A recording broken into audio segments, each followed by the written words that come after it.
for our emergency council meeting for the 10th of March. Just a reminder, councillors, that this meeting is being recorded. I will ask our Chief Executive to open our meeting with a karakia. Kai kauni here, ngā mihi nui kia koutou. Mihi no tātou. Kia hora te marino, kia whakapapapuna mo te moana. E gorahi mā tātou i te rangi nei, arapa atu, aroha mo. Tātou ia tātou. Hau ie tāe.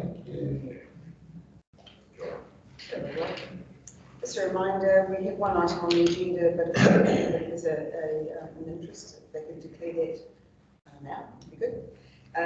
We have apologies from Councillor Reid and late apology for Councillor Deming. We have... I think Jane said apology yesterday as well. Has anybody heard from Councillor Golightly? School drop-off. We've had a formal apology from Councillor Golightly. We have Councillor Peters joining us from the online, and Councillor Murphy is also currently not with us, I believe.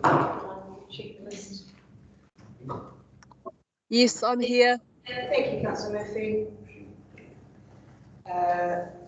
So we shall proceed with the meeting. Now, councillors, I am going to propose an alternate motion to the one that was contained within our agenda. And there are a couple of extra words and things, so I'll read through my motion. That council approves the temporary suspension of parking charges for all non-leased Whangarei District Council controlled car parking spaces for up to 6 weeks, from 14 March to 25 April 2022 inclusive. And 2, time restrictions will remain in force and enforced during the suspension. Do I have a second for that motion? Yes. Thank you, Councillor Cockerill. Councillors, I've amended the original recommendation just to ensure that we are applying this temporary suspension across our whole district for areas that we charge for parking. So it's quite clear that nobody is excluded, everybody is included in that. The time frame, it is also very important that we reinforce the fact that time restrictions will still apply, and that people could be charged if they are remaining in their parking spaces for longer than the permitted time for those zones. And our contractors will, of course, still be out in force and monitoring warrants of fitness and registration for vehicles, etc., in their normal fashion. This came to us in a blinding hurry. And I do believe that it was a recommendation from our senior leadership team, and I think this is a really cool suggestion from them, and I'm sure that there will be general support for this as an initiative to try and encourage people to actually come back into town and into the suburbs and into the various areas, just to try and stimulate some activity in our city centres and our retail centres. So I'm hopeful that will have that impact. It may not. People are being humans, and with Omicron, they are being very cautious. I don't know if you've driven down Central Avenue, where we normally have oodles of parking. Everywhere is pretty limited because people are working from home, and that of course has an impact as well. So we are noticing a drop-off in just vehicle movements, full stop, around our district, and that's a combination of people working from home and also people staying home to protect themselves from this from the COVID outbreak. Welcome, Councillor. So I'll open that up for debate. Councillor Benning and Councillor Cockerill. Just a question, and it may be a little bit pedantic, but the motion doesn't make sense to me. It says for up to 6 weeks, which means at some stage we may terminate it, but then it's got the dates from 14th of March to the 25th of April 2022 inclusive. So it's either 6 weeks or it's up to 6 weeks. You're absolutely right. So it's just, yeah, just, I'm very happy to take out the up to for 6 weeks from the 14th. Thank you. Good point. Councillor Conroy. Through Madam Chair, look, the important aspect here is the businesses. I came from a business meeting this morning where a lot of them are turning around and saying, we've got so many staff off work because of COVID, we've got this many staff off work because of COVID, so there is a lot of apprehension out there. One of the businesses was quite cheeky and he turned around and said, can we make the car parking that we lease free as well?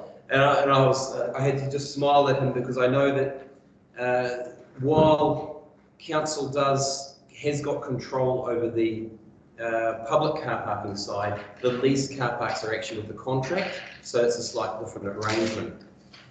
And I'm quite sure he is well aware of that as well, but he had to throw that one at me this morning anyway. The big thing is we need to be positive out there. We need to be able to get our businesses going again. We need to stimulate as much as we possibly can amongst our community. There are, at this present moment, as many of you councillors are aware, the town basin might have a bit of a favouritism at this present moment. But that's now. Next week it may not. And our CBD, which is in desperate need of people coming back into the CBD, is needing people to be there, is needing people to shop. I'm not seeing the same scenario in Carmo as that I am in seeing in the CBD, but I'm quite conscious that all the businesses around Whangarei, all of them are suffering and all of them need as much assistance as possible. And this is just one way that the council can actually assist.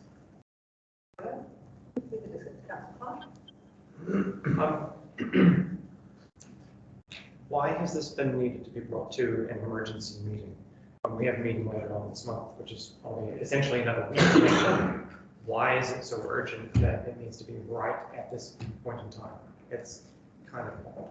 Yeah, it's a very fair question, and the reason for that was that we wanted to implement the remission on parking charges as quickly as we could. So we made the decision to bring it to an emergency meeting so that it can be implemented from Monday, ostensibly. Otherwise, we would have had to wait. And of course, the impacts of Omicron are being felt right now. So the sooner we could do it, the better. That was the logic behind bringing an emergency meeting, but it's a very fair question. Councillor Martin. Yes, I see that we're going to lose 335,000. Is that before the subsidy or after the subsidy? Thank you, Councillor Martin. You give us a good opportunity for Jeff to actually update the information for us. He's done a recalculation of the figures. Jeff, are you able to speak to that? Yeah.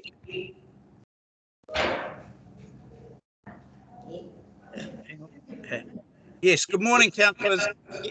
Yeah, apologise, I made a mistake in the figures, and it's actually, the correct figure is $240,000 per month, and that's the income we're currently receiving over the 6-week period. There is no subsidy involved in that figure. That's the direct income from the parking meters and the leased car parks. So the correct figure is $240,000 for the 6 weeks. Thank you, Jeff. Councillor Martin, any further questions? No, that was my main question. just to follow up on that figure. So is that what we budgeted again on current, because the CBD is quieter? Is that based on last year's income, or is that forecast what we would have received? Good question. Is that on current trends, Jeff, or is that projected from our budgets? Your Worship, that is our current budget income for this year. However, I've checked, and up until the end of February, we budgeted to receive $1.038 million income, and we've actually received 1.040. So we're actually exactly on target for our budget at the moment. Thank you. Thanks, Councillor Benny. Councillor Bear, thank you, Worship. Apologies for my lateness. I'm just interested in, so we've got this for 6 week period. I'm assuming that's just a trial period. Is it like, is there a potential that this may be extended for longer?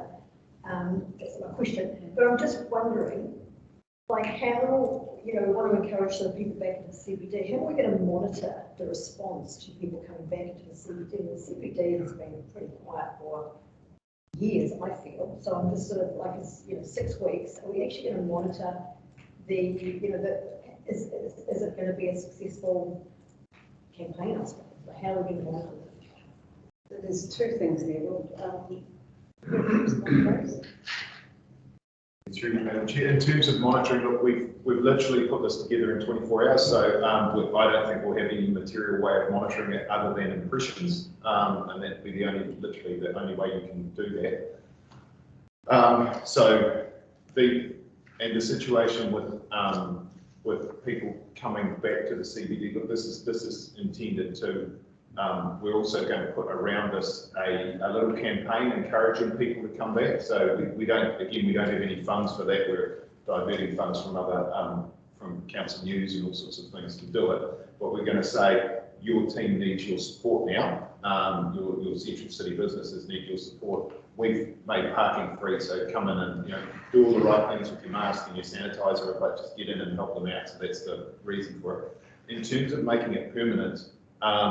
That would be a completely different kettle of fish because, again, council would have to make up the income through rates increases probably.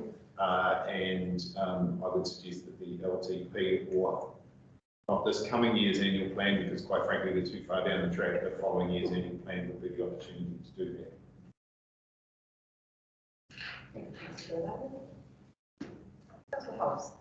Thank you, Worship. Just one of the things history has actually taught us a few lessons of this and unintended consequences.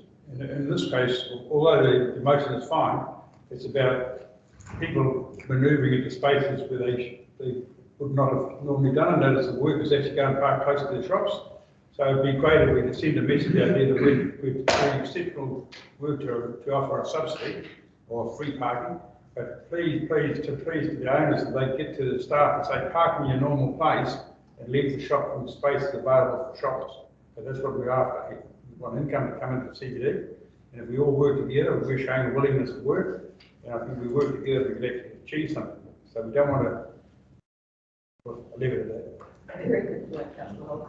Councillor Dean. Yeah, just supporting what Councillor Holt is saying there. As I recall, we had to introduce Saturday morning parking fees because the shopkeepers said to us we can't keep the workers out of the spaces to allow the shoppers in. So we need to address that in some manner. I mean, I totally support the idea of temporarily for 6 weeks. Last week it was like a ghost town around, and even Forum North wouldn't have been a third full most of the week. So, I mean, I totally support it, but I'm also supporting what Councillor Holt is saying. Thank you, Councillor Dean. Any further discussion? Councillors, I'll put that motion. Those in favour, aye. Aye. Against? Carried. Thank you very much. That brings us to an end of our extraordinary council meeting. I'll just ask our to close our meeting with the karakia, seeing we are in an open session. Thank you. Nino tātou, kua tipu ngā rākau, kua tua wai ngā wā, kua waiata ngā manu, kua tāu te wau, kua tāu e. Ari mai te aiotanga, umie uie tāre ie. Thank you. So, please, 9 o'clock for